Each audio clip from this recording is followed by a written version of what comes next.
राम राम मंडळी, मी सुगंधा हनबर. मी गणपतीच्या सणासाठी गावाला जात होते, कारण गणपतीचे सण म्हणजे गावाकडेच मज्जा येते. मग काय, गेल्यावर गणपती बाप्पाचं आगमन झालंच होता. मग त्यांचं पूजा वगैरे करून त्यांना स्वागत करून घेतलं. मस्तपैकी असं डेकोरेट वगैरे करून गणपती बाप्पाचं पूजा वगैरे करून त्यांना त्यांच्या जागेवर बसवलं. आणि हे आहेत आमच्या गावाकडचं फेमस कलाकार संतू मामा. हे नसल्याशिवाय आमच्या घरात काय आरती चालू होत नाही. मग काय आरती वगैरे करून घेतलं आणि आम्ही आमचा कार्यक्रम चालू केला. पहिल्या जमान्याची ती आजींची गाणं ऐकून खूपच भारी वाटलं बघा. गावाकडचं मज्जा तर खूपच वेगळी असते हो. शहरात काय असला अनुभव भेटत नाही बघा. मग काय, आम्ही आमचं रील स्टार्ट केलं. मग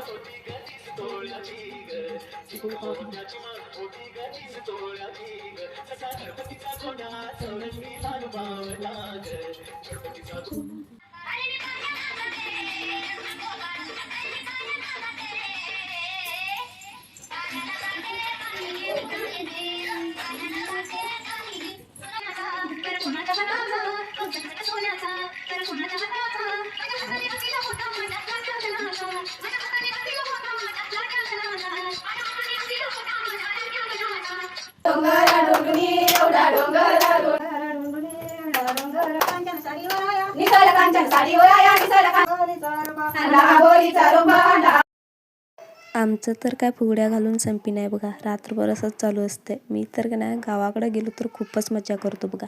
तुमच्या गावाकडचं गणपती तुम्ही कसं साजरा करता हे कमेंटमध्ये नक्की सांगा आणि फॉलो करायला विसरू नका.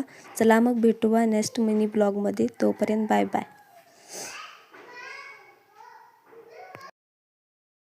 राम राम मंडळी, मी सुगंधा हनबर. मी गणपतीच्या सणासाठी गावाला जात होते, कारण गणपतीचे सण म्हणजे गावाकडेच मज्जा येते. मग काय, गेल्यावर गणपती बाप्पाचं आगमन झालंच होता. मग त्यांचं पूजा वगैरे करून त्यांना स्वागत करून घेतलं.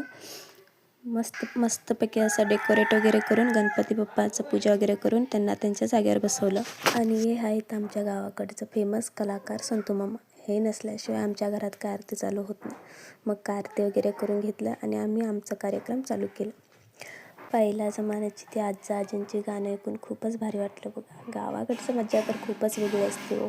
शहरात काय असला अनुभव भेटत नाही बघा. मग काय, आम्ही आमचं रील स्टार्ट केलं. मग